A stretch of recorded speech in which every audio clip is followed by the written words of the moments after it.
உங்களிடம் பணம் இல்லை என்ற பிரச்சனையா? அல்லது உங்களிடம் வந்த பணம் உங்களிடம் தங்கவில்லையா? உங்க வாழ்க்கைய கவனமாக பார்த்தால், இந்த கேள்விதான் உங்க உண்மையான பிரச்சனையின் வேராக இருப்பதை உணர்வீர்கள். நீங்க கடுமையாக உழைக்கிறீங்க. காலை முதல் மாலை வரை வேலை செய்றீங்க. கனவுகள் கண்டீர்கள். திட்டங்கள் போட்டீர்கள். ஆனாலும் ஒவ்வொரு மாதமும் அதே கதைதான். பணம் வருகிறது. ஆனா எங்கே போய் விடுகிறது என்பதே தெரியாது. உங்களுக்கு தோன்றுகிறதா, என் வருமானம்தான் குறைவு என்று? ஆனால் உண்மை அது இல்ல. உண்மை என்னவென்றால், உங்க உள்ளிருந்து உங்க ஆற்றல் ஒழுகிக் கொண்டிருக்கிறது. எங்கு ஆற்றல் ஒழுகுகிறதோ அங்கு பணம் ஒருபோதும் நிலைத்து நிற்காது. இது புதிய அறிவல்ல. இது ஆயிரக்கணக்கான ஆண்டுகளாக இருந்த ஒரு மறைக்கப்பட்ட உண்மை. நமது முன்னோர்கள் இதை அறிவார்கள். ஆனால் இன்றைய காலத்தில் இந்த உண்மை மங்கிவிட்டது. நாம் நினைக்கிறோம், பணம் என்பது வெளியில் இருக்கும் ஒன்று. சம்பாதி, செலவு செய், அவ்வளவுதான். ஆனா உண்மையில் பணம் ஒரு கண்ணாடி. உங்க உள்ளார்ந்த ஆற்றலின் பிரதிபலிப்பு. உங்க ஆற்றல் சிதறியிருக்கும்போது, உங்க மனம் 1000 திசைகளில் அலைகிறபோது, உங்க உள்ளே மறைந்த பயங்களும் சந்தேகங்களும் உங்களை உள்ளிருந்து காலி செய்து கொண்டிருக்கும்போது, பணமும் அதேபோல் உங்களிடமிருந்து போய்விடும். இது வெறும் பொருளாதார விதி அல்ல. இது ஆற்றலின் விதி. இன்றைக்கு நாம் இதைத்தான் புரிந்து கொள்ளப் போகிறோம். எப்படி பணக்காரர் ஆகலாம் என்பதல்ல, மாறாக உங்களுக்குள் எங்கே அந்த பிளவு இருக்கிறதோ அதிலிருந்து உங்க சக்தியும் உங்க செல்வமும் உங்க அதிர்ஷ்டமும் எல்லாம் ஒழுகி வெளியேறுகிறது என்பதை. ஏனென்றால் நீங்க உங்க ஆற்றலை பிடித்து வைத்துக் கொள்ள கற்றுக்கொண்டு விட்டால் பணம் தானாகவே உங்களிடம் தங்கி நிற்க ஆரம்பிக்கும். ஆயிரக்கணக்கான ஆண்டுகளுக்கு முன்பு நமது ரிஷி முனிவர்கள் காடுகளில் வாழ்ந்தார்கள். அவர்களிடம் பணம் இல்லையா? இல்லை. இது வியப்பாக தோன்றலாம். ஏனெனில் அவர்களிடம் வேலையில்லை, வியாபாரமில்லை, வங்கிக் கணக்கில்லை. ஆனாலும் யார் அவர்களிடம் வந்தார்களோ அவர்களுக்கு வேண்டியது கிடைத்தது. அரசர்கள், மன்னர்கள் தாங்களே நடந்து வந்து தங்கள் செல்வத்தை அவர்களின் பாதங்களில் வைத்தார்கள். ஏன் தெரியுமா? ஏனெனில் அந்த ரிஷிகள் ஒரு ரகசியத்தை அறிந்திருந்தார்கள். அந்த ரகசியம் என்னவென்றால், செல்வம் வெளியிலிருந்து வருவதில்லை, உள்ளிருந்து வருகிறது. பண்டைய இந்திய நூல்களில் ஒரு சொல் இருக்கிறது, தேஜஸ். தேஜஸ் என்றால் வெறும் ஒளி அல்ல. ஒருவரின் முகத்தில், அவரது வார்த்தைகளில், அவரது நடத்தையில் தெளிவாக வெளிப்படும் உள்ளார்ந்த சக்தி. யாரிடம் தேஜஸ் இருக்கிறதோ அவரிடம் மக்கள் தானாகவே ஈர்க்கப்படுவார்கள். அவரது வார்த்தைகளுக்கு மதிப்பு இருக்கும். அவரது இருப்பில் ஒரு ஈர்ப்பு இருக்கும். எங்கு தேஜஸ் இருக்கிறதோ அங்கு லக்ஷ்மி தானாகவே வந்து அமர்வாள். ஆனால் இந்த தேஜஸ் எங்கிருந்து வருகிறது? பழைய காலங்களில் குருகுலங்களில் முதலில் கற்றுக் கொடுத்த பாடம் என்ன தெரியுமா? இந்திரியங்களை கட்டுப்படுத்து.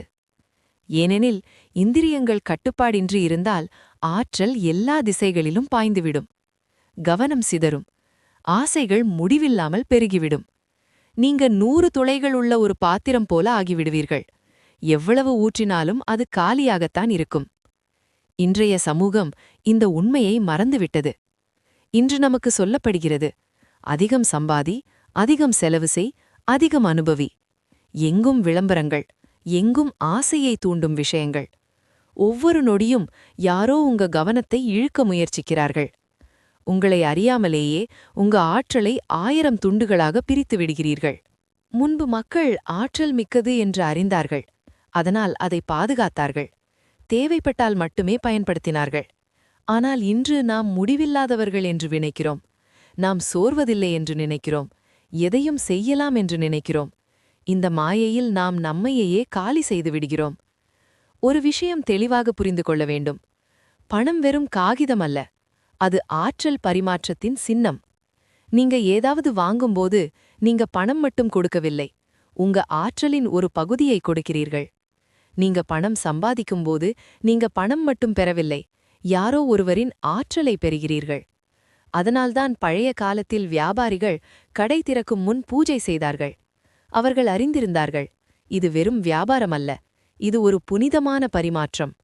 ஆனால் இன்று பணம் ஒரு எண்ணாக மாறிவிட்டது, ஒரு இலக்காக மாறிவிட்டது, ஒரு ஓட்டமாக மாறிவிட்டது. இந்த ஓட்டத்தில் உண்மையான செல்வம் உள்ளே இருப்பதை நாம் மறந்துவிட்டோம். இப்போது கேள்வி, இந்த ஆற்றல் எங்கே ஒழுகுகிறது? எப்படி ஒழுகுகிறது? நமக்கு தெரியாமலேயே எப்படி போய்விடுகிறது? யோசித்துப் பாருங்க. காலை எழுந்தவுடன் கண்கள் முழுவதும் திறக்கப்படுவதற்கு முன்னே கை ஃபோன் நோக்கி போகிறது. Notification, message, news, social media. 5 நிமிடங்களில் உங்க மனம் 1000 திசைகளில் பயணம் செய்து விடுகிறது. யாரோ கல்யாண புகைப்படம், யாரோ புதிய வீடு, யாரோ வெளிநாட்டு பயணம். அறியாமலேயே உள்ளே ஒரு உணர்வு எழுகிறது. என்னிடம் ஏன் இதெல்லாம் இல்லை என்ற அந்த ஒரே எண்ணம், அந்த ஒரே நொடி, அதிலிருந்துதான் உங்க ஆற்றல் ஒளிக ஆரம்பிக்கிறது. நாள் இன்னும் தொடங்கவே இல்ல. நீங்க எதுவும் செய்யவே இல்ல. ஆனால் நீங்க ஏற்கனவே குறைவு என்று உணர ஆரம்பித்து விட்டீர்கள். இந்த குறைவு உங்க மனதில் ஒரு சிறிய பிளவை உருவாக்குகிறது. அந்த பிளவிலிருந்து உங்க சக்தி வழிய ஆரம்பிக்கிறது. பிறகு குழியல், தயாராகுதல், வேலைக்கு கிளம்புதல், ரோட் டிராஃபிக், யாரோ முன்னால் கட் பண்ணுகிறார்கள். உங்களுக்கு கோபம் வருகிறது. மனதிற்குள் திட்டுகிறீர்கள். சும்மா 2 நிமிடம்தானே என்று நினைக்கிறீர்கள். ஆனால் இல்லை, அந்த கோபம் உங்க ஆற்றலை தீ போல எரித்துவிட்டது. கோபம் பிறரை எரிக்காது, அது உங்களின் ஆற்றலையே எரிக்கும். அலுவலகம் வந்தீர்கள். பாஸ் திட்டுகிறார். சக ஊழியர் கிண்டல் செய்கிறார். நீங்க வெளியே எதுவும் சொல்லல, ஆனால் உள்ளே எல்லாவற்றையும் அடக்கி வைத்துக் கொள்கிறீர்கள். அந்த அடக்கப்பட்ட வார்த்தைகள், அந்த சொல்லப்படாத வேதனை, அந்த மறைந்த அவமானம், இவை அனைத்தும் உள்ளே சேர்ந்து சேர்ந்து ஒரு விஷமாக மாறுகிறது. அந்த விஷம் உங்க ஆற்றலை உள்ளிருந்து தின்று கொண்டே இருக்கிறது. மாலை வீட்டுக்கு வந்தீர்கள். சோர்வு, களைப்பு, சிறிது ரிலாக்ஸ் பண்ணலாம் என்று நினைக்கிறீர்கள். என்ன செய்கிறீர்கள்? மீண்டும் phone, web series, shorts, memes. மணி நேரங்கள் ஓடிவிடுகிறது. உங்களுக்கே தெரியாது. நான் ரெஸ்ட் எடுக்கிறேன் என்று நினைக்கிறீர்கள். ஆனால் உண்மையில் உங்க மனத்தை மேலும் சோர்வடைய செய்கிறீர்கள். கண்கள் ஸ்கிரீனில், கவனம் சிதறி, ஆற்றல் ஒவ்வொரு வினாடியும் ஒழுகிக் கொண்டே இருக்கிறது. இதுதான் ஒரு சாதாரண மனிதனின் நாள். இதுதான் ஆற்றல் தொடர்ந்து ஒழுகும் வாழ்க்கை. பிரச்சனை நீங்க உழைக்கவில்லை என்பதல்ல. பிரச்சனை நீங்க ஒரு துளைகள் நிறைந்த பாத்திரத்தில் தண்ணீர் ஊற்றிக் கொண்டிருக்கிறீர்கள். எவ்வளவு சம்பாதித்தாலும் எவ்வளவு உழைத்தாலும் அது எல்லாம் வெளியேறிக் கொண்டே இருக்கும். இதை பணத்தோடு இணைத்து பாருங்க. ஆற்றல் சிதறி இருக்கும்போது உங்க முடிவுகளும் சிதறிதான் இருக்கும். தேவையில்லாத பொருளை நீங்க வாங்கிவிடுகிறீர்கள். இது சந்தோஷம் தரும் என்று அந்த நொடி தோன்றியதால். திரும்ப கிடைக்காத இடத்தில் பணம் போடுகிறீர்கள். யாரோ சொன்னார்கள் என்பதாலோ, வாய்ப்பு போயிடும் என்ற பயத்தாலோ. இவை எல்லாம் சிதறிய ஆற்றலின் விளைவுகள். ஆற்றல் சிதறியிருந்தால் பணமும் சிதறிதான் இருக்கும். இப்போது ஒரு கதை பார்க்கலாமா? ஒரு மனிதன் இருந்தான். அவன் பெயர் ரமேஷ். மத்தியதர குடும்பம், நல்ல வேலை, சுமாரான சம்பளம். ஆனாலும் ஒவ்வொரு மாத முடிவிலும் கணக்கில் ஒன்றுமே இல்லை. அவன் குழம்பினான். சம்பளம் குறைவு, செலவு அதிகம் என்று நினைத்தான். ஒரு நாள் கணக்கை சரிபார்த்தான். மளிகை, எலக்ட்ரிசிட்டி பில், குழந்தைகள் படிப்பு, இவையெல்லாம் சரி. ஆனால் வேறு சில விஷயங்கள். ஒவ்வொரு வாரமும் ரெஸ்டாரண்ட், ஆன்லைன் ஷாப்பிங், தேவையில்லாத சிறு சிறு பொருட்கள், பயன்படுத்தாத ஓடிடி சப்ஸ்கிரிப்ஷன், எதற்காக வேண்டுமோ ஏதோ ஒரு இஎம்ஐ. இது எல்லாம் நார்மல் தானே என்று அவன் நினைத்தான். ஆனால் உண்மையான பிரச்சனை அது அல்ல. உண்மையான பிரச்சனை ரமேஷ் யோசிக்காமல் வாங்கிக் கொண்டிருந்தான். அவனுக்குள் ஒரு வெற்றிடம் இருந்தது, ஒரு குறை இருந்தது. அந்த குறையை பொருட்களால் நிரப்ப முயன்றான். மன அழுத்தம் வந்தால் ஷாப்பிங், சோகமாக இருந்தால் ஷாப்பிங், போர் அடித்தால் ஷாப்பிங். பொருள் வந்ததும் 2 நாள் சந்தோஷம்.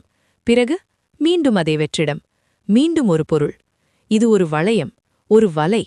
இந்த வலையை அவனின் சிதறிய ஆற்றல்தான் உருவாக்கியது. அவனுக்கு தன் உணர்வுகள் புரியவில்லை, தன் தேவைகள் தெரியவில்லை. அதனால் பணத்தை பயன்படுத்தி உள்ளே இருக்கும் குறையை மறைக்க முயன்றான். இது ரமேஷ் மட்டுமல்ல, இன்று லட்சக்கணக்கானவர்கள் இதே நிலை. அவர்கள் நினைக்கிறார்கள் பணம் குறைவு என்று. ஆனால் உண்மையில் அவர்களின் பிரச்சனை பணமல்ல, ஆற்றல். தெளிவு இல்லை, கவனமில்லை, என்ன வேண்டும் என்பதே தெரியாமல் கண்ணில் படும் எல்லாவற்றின் பின்னாலும் ஓடுகிறார்கள். இப்போது இன்னொரு உண்மை. அதிகம் சம்பாதித்தால் அதிகம் சந்தோஷம் என்ற ஒரு பொய் சமூகம் பரப்பியுள்ளது. ஆனால் கவனித்து பாருங்க, அதிகம் சம்பாதிப்பவர்கள் அதிகம் டென்ஷனில் இருப்பார்கள். வீடு, கார் இருக்கும், ஆனால் தூக்கம் இருக்காது. பணம் இருக்கும், ஆனால் மன அமைதி இருக்காது. ஏன்? ஏனெனில் அவர்களும் அதே ஒழுகல்தான். அடுத்த ப்ரமோஷன், அடுத்த டீல் என்று நினைக்கிறார்கள். ஆனால் உள்ளே இருக்கும் பிளவு மூடப்படாத வரை வெளியே எதுவும் நிரப்ப முடியாது. இதுதான் யாரும் சொல்லாத உண்மை. குருக்கள் சொல்வார்கள், உழை, ஸ்மார்ட்டாக வேலை செய், நெட்வொர்க் பண்ணு, இவை எல்லாம் சரி, ஆனால் முழுமை அல்ல. ஏனெனில் உள்ளே ஆற்றல் ஒழுகினால் எவ்வளவு உழைத்தாலும் அதே முடிவுதான். ரமேஷின் வாழ்க்கை ஒரே நாளில் மாறவில்லை. அவனுக்கு லாட்டரி அடிக்கவில்லை, பெரிய பிசினஸ் தொடங்கவில்லை. அவன் செய்தது ஒரே விஷயம். ஆழ்மனதை பார்த்தான், தன் பழக்கங்களை கவனித்தான், தன் உணர்வுகளை புரிந்து கொண்டான். மெல்ல மெல்ல ஆற்றல் ஒழிகளை நிறுத்தினான். அப்போதுதான் பணமும் தங்கி நிற்க ஆரம்பித்தது. இது மாயை அல்ல, இது ஒரு விதி. ஆற்றல் நிலைத்த இடத்தில் செல்வமும் நிலைக்கும்.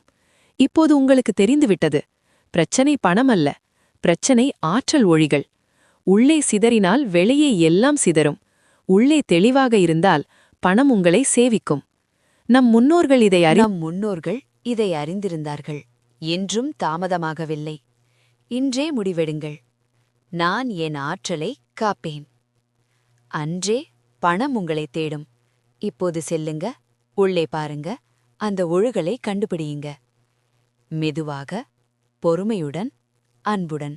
ஏனெனில் வாழ்க்கையின் உண்மையான பொக்கிஷம் அங்கேதான் உள்ளது, உங்களுக்குள்.